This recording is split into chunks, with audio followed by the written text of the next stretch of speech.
Welcome all political science with smart city channel पर। आज का हमारा स्टार्ट हो रहा है पीवाईक्यू सेक्शन। तो हम आज कुछ पीवाईक्यू करेंगे। एग्जाम डेट है 11 जुलाई 2022 के शिफ्ट वन के पीवाईक्यूज हैं। पहला है on the characteristics of oral communication system is that it is mediated point to point impersonal noise laden. मौखिक संचार प्रणाली की विशेषताओं पर यह है कि यह है कि मध्यस्थता होना, पॉइंट टू पॉइंट होना, अव्यक्तित्व होना या शोर से भरा हुआ। तो आप पॉज कर सकते हैं और अपना आंसर रखिए रेडी। मैं अगली स्लाइड पे आपको आंसर दिखाता हूँ। ये आंसर है बी, पॉइंट टू पॉइंट। अब इस पर चर्चा करते हैं थोड़ी। One of the characteristic of oral communication system is that it is point to point होना चाहिए। Verbal communication refer to the communication by the communicator to motivate the recipient by uttering any information और dialogue through the mouth. मतलब point to point का मतलब है यहाँ पे होगा आपका कम्युनिकेटर, यहाँ होगा रिसीवर, सेंडर और रिसीवर की बात हो रही है। तो पॉइंट टू पॉइंट यहाँ से होगा। नेक्स्ट क्वेश्चन है which of the following element are needed for the completion of the classroom communication, source, noise, content, receiver या फीडबैक। अच्छा संचार को पूरा करने के लिए निम्नलिखित के तत्व की आवश्यकता होती है। तो आंसर आपके सामने ये रहे। पॉज करके आप आंसर देख सकते हैं, कमेंट सेक्शन में दे सकते हैं। आंसर है सी। सी का मतलब हो गया ACDE, यानी कि आपका सोर्स होता है, कंटेंट, रिसीवर, फीडबैक। ये आपका है क्लासरूम कम्युनिकेशन के लिए। नॉइज एक बैरियर है आपका, क्लासरूम बैरियर में आएगा आपका। नेक्स्ट क्वेश्चन लिखा है for communication in the classroom there are essential element like source, content, receiver and feedback. The main objective of classroom teaching is to complies the learning objective in the cognitive domain, which is mainly concerned with developing abilities like knowledge, understanding, application, analysis। तो आपको knowledge करने के लिए, understanding, application, analysis करने के लिए आपके लिए जरूरी होते हैं। उसका था third question moral communication, more communication mean better communication. और statement to a closely related person do not have communication needs. तो आपसे पॉज करके आंसर बता सकते हैं कमेंट में। इसका आंसर है बी, यानी दोनों चीजें गलत लिखी हुई हैं। कैसे? Communication is the process of sending information from the sender to the receiver in which such a medium is used to so that the transmitted information can be understood by both the sender and the receiver।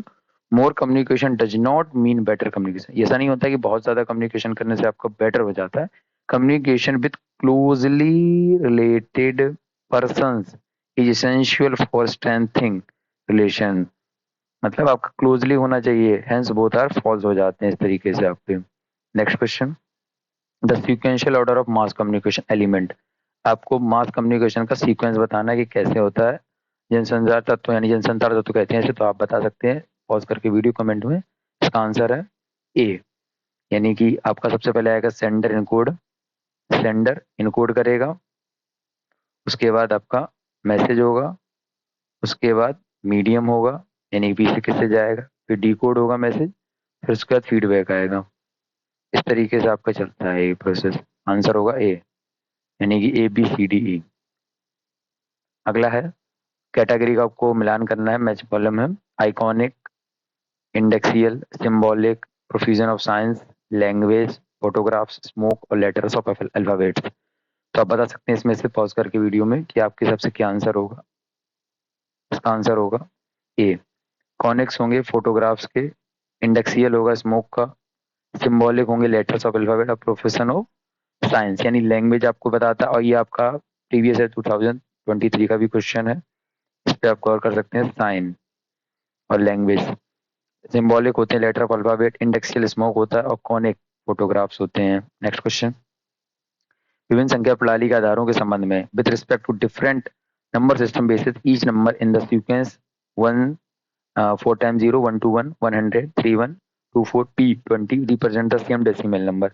The missing number P in the sequence are. आप answer इसका बता सकते हैं। Answer है basically ये एक series है। हम लोग रीजनिंग में पढ़ते हैं कि सेम बेसिस से दिया है यहाँ पे 2 का, यहाँ दिया है 3 का, दिया है यहाँ 4 का, दिया है यहाँ 5 का, दिया है 24 का 6 था ना। मैं दिखा देता हूँ आपको।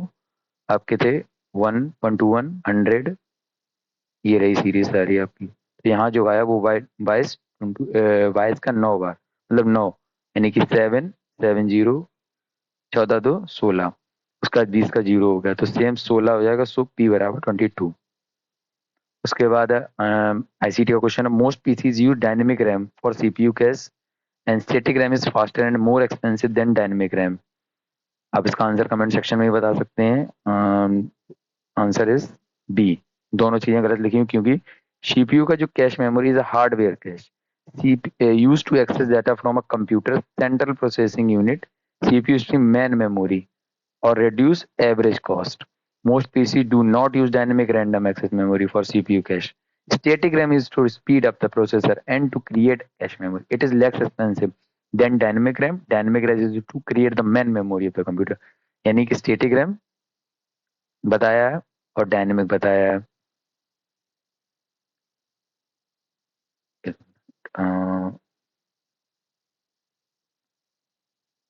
Dynamic dynamic RAM use to create the main memory बनाने के लिए, और क्या क्या यूज करते हैं, static RAM use to spare the process end. इस तरीके से आंसर गलत दोनों हो गए। Which of the following peripheral device are considered as input device. Peripheral device पूछा गया है, परिधि उपकरण के लिए कौन सा डिवाइस माना जाता है। वक्ता, बारकोड मतलब कि स्पीकर, बारकोड रीडर, मॉडेम और ग्राफिक टैबलेट या माइक्रोफोन। आंसर है A, any device through. Answer A में क्या था, बीडीई, यानी कि barcode, graphic and microphone. Any device through which we enter the computer, मतलब किसी चीज से इनपुट देना, input to computer. Input device जैसे keyboard, barcode reader, graphic tablet, microphone, scanner हो गया, लाइट पेन हो गया इत्यादि item type of input device हो गए आपके सारे ये। Next question, the internet of things IoT is a rapidly involving evolving technology due to its wide range of application. Reason the IoT is inherently immune to cyber attacks. अब इसका answer आप common sense से भी दे सकते हैं, आप इसकी language Hindi में पढ़ सकते हैं, आप इसे समझ सकते हैं कि इसमें कैसा आंसर हो, क्योंकि इसमें एक ट्रिक समझ लीजिए आप दोनों को पहले देखिए ये ट्रू है या फॉल्स। दोनों में से अगर दोनों ट्रू हैं तो ये तो कैंसिल हो जाएंगे सारे, फिर में दोनों में बचेगा, फिर आप बिकॉज लगा के देख लीजिए। तो इसका आंसर है C. Internet thing refer to the networking technology used in physical object, vertical, house, building, cloth, bulb. IoT का हमारा उपयोग होने लगा है digital product in in everyday life.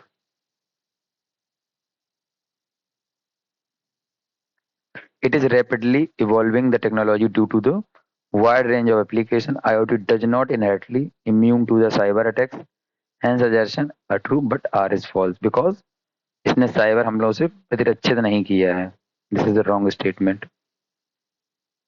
Global warming का कारण वायुमंडल में निम्नलिखित गैसों की उपस्थिति क्या है। इसका आंसर आप दे सकते हैं मीथेन, सल्फर डाइऑक्साइड है, सल्फर ओजोन है, nitrogen dioxide, carbon dioxide. Answer is B.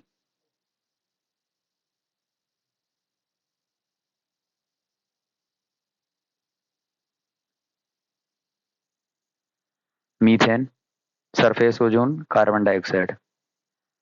हम लोग याद कर सकते हैं मीथेन हो जाती है सरफेस ओजोन जो होती है हमारी ट्रोपोस्फेयर में, उसके बाद कार्बन डाइऑक्साइड CO2 हो जाएगा। Process of evaporation, use of fertiliser में होता है nitrogen oxide, fossil fuel ETC are responsible for global warming.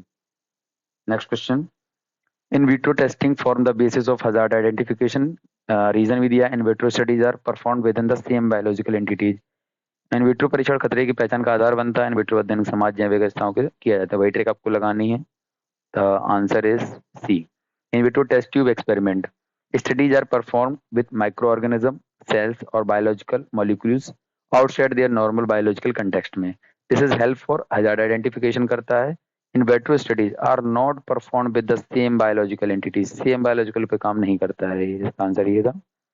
Next question, match करना है टाइप ऑफ वेस्ट से। उसके एग्जाम्पल क्या है? म्युनिसिपल वेस्ट क्या होता है, टॉक्सिका क्या होता है, बायोमेडिकल क्या होता है, एग्रीकल्चर किससे आपको मिला, नागरिक नगर पालिका, विषाक्त, बायोमेडिकल, कृषि। तो आंसर इज म्युनिसिपल वेस्ट होता है आपका डीमोनेटाइजेशन, टॉक्सिक वेस्ट ई वेस्ट में आ जाता है, बायोमेडिकल सिरिंज हो, एग्रीकल्चर इसका ऐसे लगा सकते हैं कि सिरिंज से आप मेडिकल याद रख लीजिए, मेडिकल की जितनी चीज हो जाएंगी बायोमेडिकल से हो जाएंगी। ई वेस्ट में आपके मोबाइल यानी इलेक्ट्रॉनिक चीजें, इसको एग्जाम्पल के लिए। म्युनिसिपल में आप जान ही सकते हैं कौन सा कीड़ा हो जा सकता है, तो हम लोग इसको लगा सकते थे विध्वंस अपशिष्ट जो होते हैं, देखिए हिंदी भी सब पढ़ सकते हैं। ई कचरा, तिनके, जो भूसा वगैरह होता है वो एग्रीकल्चर वेस्ट से आता है। ग्रे वाटर कंसिस्ट, दूसर जल से मिलकर बनता है, किससे? किचन से, वेस्ट वाटर से, वेस्ट वाटर फ्रॉम इंडस्ट्रियल या कंटेनिंग, या बाथरूम वेस्ट वाटर, या water from agriculture run of. इसका आंसर है डी, ए और डी। जैसे इसको हम समझते हैं,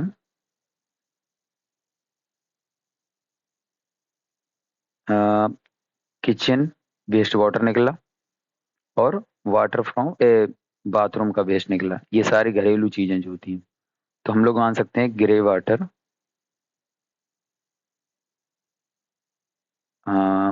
होम्स वाटर वेस्टिंग निकलने वाला। तो kitchen waste water, bathroom waste water, sink, shower, washing machine, water ETC grey water. Grey water contain fewer pathogens, आपके पैथोजन्स होते हैं, ये ब्लैक वाटर को रेडी करते हैं। Next concept van fuel cell vehicles using solar energy to run car, using rechargeable batteries, using hydrogen oxygen to run, या using improvised CNG to run। इसका answer है C. Concept behind fuel call vehicles cell vehicles is using hydrogen and oxygen to run car. इससे आपका topic निकलता है biomass का भी, e vehicle का भी, इस पे आपको गौर करना चाहिए। नेक्स्ट है somewhere stands for skill assessment matrix for vocational, vocational AV same monitoring, monitoring vocational aptitude for youth. तो इसका आंसर है skill assessment matrix for vocational advancement for youth, समवेगा। In which of the following country the research and innovation investment as a percentage GDP is the lowest. तो आप इसको आप बता सकते हैं कि किस देश में सकल घरेलू उत्पाद की प्रतिशत के रूप में अनुसंधान और नवाचार निवेश सबसे कम है, यानी कि जीडीपी का जो निकाला जाता है हिस्सा रिसर्च के लिए, वो कितना है, किसका कम है? तो आंसर इज द इंडिया ही है। The research and innovation investment as percentage of GDP is the lowest in India, 0.66 in GDP. Israel में 4.95, साउथ कोरिया 4.1, यूएसए 2.8। आप समझ सकते हैं कि इंडिया इधर रिसर्च लोअर। इसके लिए एनईपी 2020 में बात भी की गई है बढ़ाने के लिए, तो आप इसको पढ़ सकते हैं क्योंकि इससे क्वेश्चन बनते रहे हैं, क्योंकि दिस इज द 2020 एनईपी से रिलेटेड है फॉरकास्टिंग करने के लिए। Thanks for this watching videos and share भी कर सकते हैं आप लोगों के साथ में। बताइए वीडियो में कमेंट करके कि आपको और कौन से टॉपिक की वीडियो चाहिए। So thanks.